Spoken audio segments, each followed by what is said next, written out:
ഇത് സതീശനുണ്ടാക്കിയ തട്ടിപ്പിന്റെ ഡീലല്ല, പാവങ്ങളുടെ ഹൃദയം നൽകിയ അംഗീകാരത്തിൽ നിന്നും രൂപപ്പെടുത്തിയ നയമാണ്. പിന്നോക്കക്കാരനെയും ദളിതനെയും സവർണ സനാതന ഹിന്ദുത്വം ഏറ്റവും കൂടുതൽ അടിച്ചമർത്തിയത് ഈ കേരളത്തിലാണ്. ഈഴവരാതി പിന്നോക്ക ജാതിക്കാരെ നമ്മുടെ നാട്ടിൽ അമ്പലത്തേക്ക് പിടിച്ചു കയറ്റിയിട്ടില്ലല്ലോ, സമരം ചെയ്ത് കയറിയതല്ലേ. മൂന്നാമത്തെ സാമ്പത്തിക ശക്തി അതിന്റെ ലാഭം ആർക്ക് കിട്ടി? ആരുടെ സമ്പത്ത് വർദ്ധിച്ചു? ഇപ്പൊ ഒരു യുദ്ധം നടക്കണ്ടല്ലോ ഇറാനില്. പശ്ചിമേഷ്യയിലാകെ യുദ്ധമാണല്ലോ. ആ യുദ്ധം എന്തിനു വേണ്ടിയാ? പശ്ചിമേഷ്യയിലെ എണ്ണ സമ്പത്ത് കൊള്ളടിക്കാനാണ്. ഈയിടെ വെനീസ്വേലയിലെ ഭരണകർത്താവിനെ രാത്രി അടിച്ചോണ്ടുപോയി. അദ്ദേഹം വീട്ടിൽ കിടന്നുറങ്ങാൻ ഭാര്യയും കുട്ടികളൊക്കെ ഇട്ട് കടന്നുറങ്ങുന്ന സമയത്ത് കട്ടിലോടെ പൊക്കി, പിന്നെ അമേരിക്ക കൊണ്ടുപോയിട്ട് ഇറങ്ങിയത്. അടിച്ചുകൊണ്ടുപോയി. എന്തിനാ അവിടുത്തെ പ്രസിഡന്റിനെ രാത്രി ഉറങ്ങുന്നിടത്തുനിന്ന് ഭാര്യയും കുട്ടി അവിടുന്ന് കൊണ്ടുപോയത്? ലോകത്തെ ഏറ്റവും കൂടുതൽ എണ്ണ നിക്ഷേപമുള്ളത് വെനീസ്വേലയിലാണ്. ആ എണ്ണ അടിച്ചു മാറ്റണം. നമുക്ക് മനസ്സിലായോ? വെറുതെ കൊണ്ടുപോയിട്ട് യുദ്ധം ചെയ്യല്ല. ഈ പൊളിഞ്ഞ അമേരിക്കയ്ക്ക് നിലനിൽക്കണമെങ്കിൽ അന്യരാജ്യങ്ങളുടെ ധാതു സമ്പത്ത് കൊള്ളടിക്കണം. അങ്ങനെ ഇത് രണ്ടും കൊള്ളടിച്ചപ്പോൾ പോയി കൊള്ളടിച്ചുകൊണ്ടിരിക്കുകയാണ് ഇപ്പൊ അമേരിക്ക. ഈ കൊണ്ടുപോയ എണ്ണ സമ്പത്ത് അമേരിക്കയ്ക്ക് ഇങ്ങോട്ട് കൊയ്തെടുക്കണ്ടേ ഭൂമിയുടെ അടിയിൽ നിന്ന്? അതിനുവേണ്ടി ഒരു പദ്ധതി ട്രംപ് തയ്യാറാക്കിയിട്ടുണ്ട്. ആ പദ്ധതിയിലേക്ക് ഏറ്റവും കൂടുതൽ പണം നിക്ഷേപിക്കുന്ന ആരാ? ഇന്ത്യയിലെ ഒരു മുതലാളിയാണ്. അദ്ദേഹത്തിന്റെ പേരാണ് അംബാനി.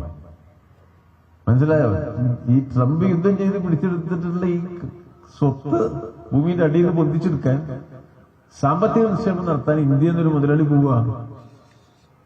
പണ്ട് ബ്രിട്ടീഷ് ഈസ്റ്റ് ഇന്ത്യ കമ്പനിയുടെ കാലത്ത് വെള്ളക്കാരൻ ഇന്ത്യയിൽ വന്ന് പണം നിക്ഷേപിച്ച് രാജ്യം കൊള്ളടിച്ചു. ഇപ്പൊ ഇന്ത്യൻ മുതലാളിമാര് പുറത്തേക്ക് പോവാ. അമേരിക്കയിലെ ട്രംപ് പ്രസിഡന്റായി തെരഞ്ഞെടുത്തപ്പോ ഏറ്റവും കൂടുതൽ പണം അമേരിക്കയിൽ നിക്ഷേപിക്കാം എന്ന് വാഗ്ദാനം ചെയ്തത് ഒരു ഇന്ത്യൻ മുതലാളിയാണ്, അദാനി. അപ്പൊ രാജ്യത്തിന്റെ വളർച്ചയുടെ നേട്ടം ആർക്ക് കിട്ടി? വലിയ കോടീശ്വരന്മാർക്ക്, ശതകോടീശ്വരന്മാർക്ക്, കോർപ്പറേറ്റ് മുതലാളി കിട്ടി. പാവപ്പെട്ട ജനങ്ങൾക്ക് കിട്ടിയോ? ലോകത്ത് ഏറ്റവും കൂടുതൽ ദരിദ്രരുള്ള രാജ്യമായി ഇന്ത്യയെ അവർ മാറ്റി. അതാണ് കേന്ദ്രം ചെയ്തത്. ദരിദ്രരുള്ള രാജ്യം പണമെടുത്ത് കോടീശ്വരന് കൊള്ളയടിക്കാൻ വിട്ടുകൊടുത്ത് പാവപ്പെട്ട മനുഷ്യരെ അതിദരിദ്രരാക്കി. 30 കോടി ആളുകൾ ഇവിടെ അതിദരിദ്രരുണ്ട്. 30 കോടി ഇന്ത്യ മഹാരാജ്യത്തിനകത്ത്. ആ 30 കോടി അതിദരിദ്രർ ഇന്ത്യയുടെ തെരുവീതികളിൽ ഇറങ്ങി കൈപിടിച്ചിങ്ങനെ ഒരു മനുഷ്യച്ചങ്ങല ഉണ്ടാക്കിയാൽ, അങ്ങനെ കൈപിടിച്ച് മനുഷ്യച്ചങ്ങല ഉണ്ടാക്കുന്ന 30 കോടി അതിദരിദ്രന്മാരുടെ പട്ടികയിൽ കൈകോർക്കാൻ ഒരു മലയാളിയും ഉണ്ടാവില്ല, ഒരു കേരളീയനും ഉണ്ടാവില്ല. അതാണ് പ്രത്യേകത. ഇത് ഈ സതീശന് പറഞ്ഞ മനസ്സിലാവൂ? സതീശന് മനസ്സിലാവൂ? ഇത് സതീശനുണ്ടാക്കിയ തട്ടിപ്പിന്റെ ഡീലല്ല, പാവങ്ങളുടെ ഹൃദയം നൽകിയ അംഗീകാരത്തിൽ നിന്നും രൂപപ്പെടുത്തിയ നയമാണ്. പാവങ്ങളുടെ പിന്തുണയിൽ നിന്നാണ് ഈ നയങ്ങൾ രൂപം കൊള്ളുന്നത്. അത് അവർക്ക് വേണ്ടിയാണ് രൂപം കൊടുത്തു നമ്മൾ രൂപപ്പെടുത്തുന്നത്. ഇവർക്ക് വല്ല വിവരമുണ്ടോ? അപ്പോ നമ്മള് കേരളം ഈ ഒരു ദശാബ്ദത്തെ, അതിന്റെ ഭരണത്തെ പാവങ്ങൾക്ക് വേണ്ടി, സാധാരണക്കാരന് വേണ്ടി, ഇടത്തരക്കാരന് വേണ്ടി, നമ്മുടെ നാടിന്റെ പൊതു വളർച്ചയ്ക്ക് വേണ്ടി ഉപയോഗപ്പെടുത്തിയത്. ഈ കേരളം ഇന്ത്യയിലെ ഏറ്റവും പിന്നോക്കം നിന്നിരുന്ന നാടാണ്. നിങ്ങൾ മറന്നുപോയത്. ഏറ്റവും കൂടുതൽ അയിത്തം നിലുന്നത് എവിടെയാ? ഇവിടെയാ. ഏറ്റവും കൂടുതൽ അസ്പൃശ്യത നില്ലുന്നത് എവിടെയാ? ഇവിടെയാണ്. പിന്നോക്കക്കാരനെയും ദളിതനെയും സവർണ സനാതന ഹിന്ദുത്വം ഏറ്റവും കൂടുതൽ അടിച്ചമർത്തിയത് ഈ കേരളത്തിലാണ്. ഒരു നൂറ്റാണ്ട് മുമ്പ് ഇവിടെ അമ്പലത്തിന്റെ മുന്നിലൂടെ നടന്നു പോകാനുള്ള സമരം നടന്നു. ഒരു നൂറ്റാണ്ട് മുമ്പ് ഈ കേരളത്തിൽ ഗുരുവായൂർ അമ്പല നടയിൽ ശ്രീകൃഷ്ണനെ കാണാൻ വലിയ സമരം നടന്നു. ഇപ്പൊ BJPക്കാര് വലിയ വർത്താനം പറഞ്ഞുകൊണ്ടിരിക്കുക, വിശ്വാസത്തെക്കുറിച്ച്, ആരാധനയെക്കുറിച്ച്, അമ്പലത്തെക്കുറിച്ചൊക്കെ. അമ്പലത്തേക്ക് കയറ്റേണ്ട ആദ്യം, എന്നിട്ട് വേണ്ടേ ബാക്കി കാര്യം പറയാം. അമ്പലം ആര് ഭരിക്കണം? BJP പറയും. വിശ്വാസി ഭരിക്കണം. ആയിക്കോട്ടെ, ആർക്കപ്പോ വിരോധം? അമ്പലത്തേക്ക് ഒന്ന് കയറി കിട്ടണ്ടേ? വെറുതെ പിടിച്ച് കയറ്റിയോ? ഈഴവരാതി പിന്നോക്ക ജാതിക്കാരെ നമ്മുടെ നാട്ടിൽ അമ്പലത്തേക്ക് പിടിച്ചു കയറ്റിയിട്ടില്ലല്ലോ, സമരം ചെയ്ത് കയറിയതല്ലേ. ഗുരുവായൂർ അമ്പലത്തിന്റെ കിഴക്കേ നടക്കൽ ഒരാലുണ്ട്, ഇപ്പോഴും ഉണ്ട്.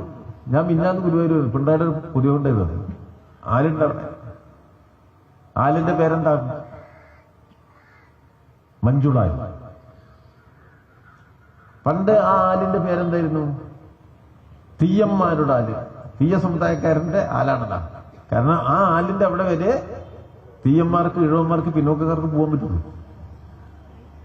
ആലിന്റെ ചുവട്ടിൽ നിന്നുകൊണ്ട് അങ്ങ് അകലെയുള്ള ഗുരുവായൂരപ്പനെ തൊഴുത് റസീറ്റ് ഓദിക്കന്റെ കയ്യിൽ കൊടുത്ത് പ്രസാദം ഓദിക്കന് എറിഞ്ഞു കൊടുക്കുന്നത് ഫുട്ബോൾ ചാടി പിടിക്കുന്നത് പോലെ പിടിക്കുന്നത്. അതായിരുന്നു നമ്മുടെ നാട്ടിൽ.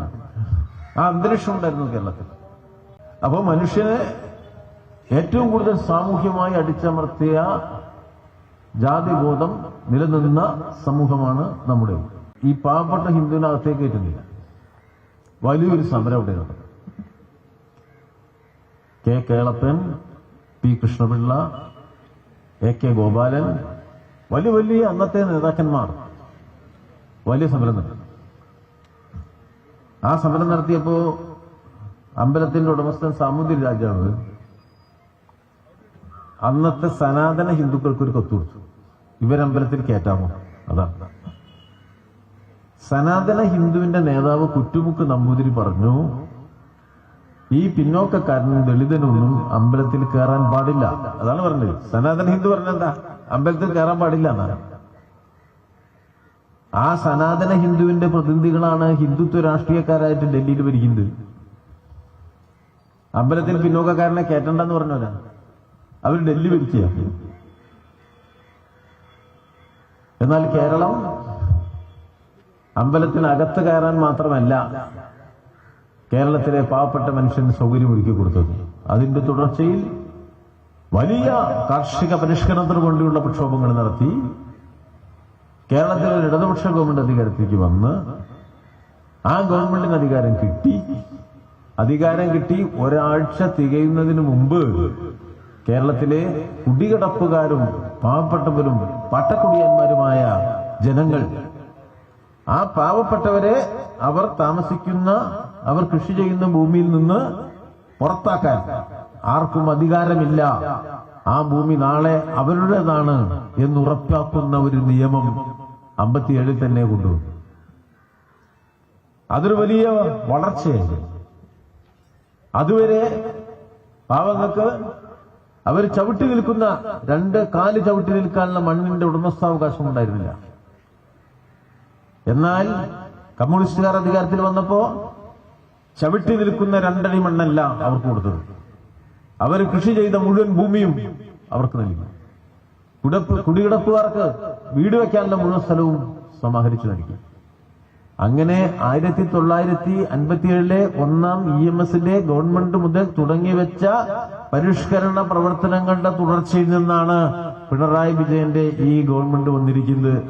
ചവിട്ടി നിൽക്കാനുള്ള 2 അടി മണ്ണൊന്നുമല്ല കൊടുക്കുന്നത്. നല്ല 1-ാം തരം 450 സ്ക്വയർ ഫീറ്റ് 1-ാം തരം വീട്, 2 ബെഡ്റൂമും ഒരു സിറ്റിംഗ് റൂമും ഒരു വാഷ്റൂമും അടുക്കളയും ഇലക്ട്രിസിറ്റിയും ഗ്യാസ് കണക്ഷനും ഒക്കെ ഉള്ള 5 ലക്ഷം വീടാണ് ഈ ഇടതുപക്ഷ ജനാധിപത്യ മുന്നണിയുടെ ഗവൺമെന്റ് പാവപ്പെട്ട മനുഷ്യർക്ക് കൊടുത്തിരിക്കുന്നത്. 5 ലക്ഷം. കോൺഗ്രസ് നോക്കിയിട്ട് കാണുന്നില്ല. അത് ഇവിടെ ഇല്ല, അതിവിടെ താന്തമല്ല പറഞ്ഞു. അത് അറബിക്കടലിലാണ്, അതിവിടെ ഉണ്ട് കേട്ടാ, അതിവിടെ ഉണ്ട്. അപ്പൊ നമ്മുടെ ചില നമ്മുടെ പത്ര സുഹൃത്തുക്കൾ 5 ലക്ഷം പേർക്ക് വീട് കിട്ടാത്ത ഒരാളുണ്ടല്ലോ, അന്വേഷിച്ചു പോവാ. ഇവിടെ ഉണ്ടോ? ഇവിടെ ഉണ്ടോ? ഇവിടെ ഇല്ല. പിന്നെ ഒരാളെ കണ്ടുപിടിച്ചു. എവിടെ നിങ്ങള്?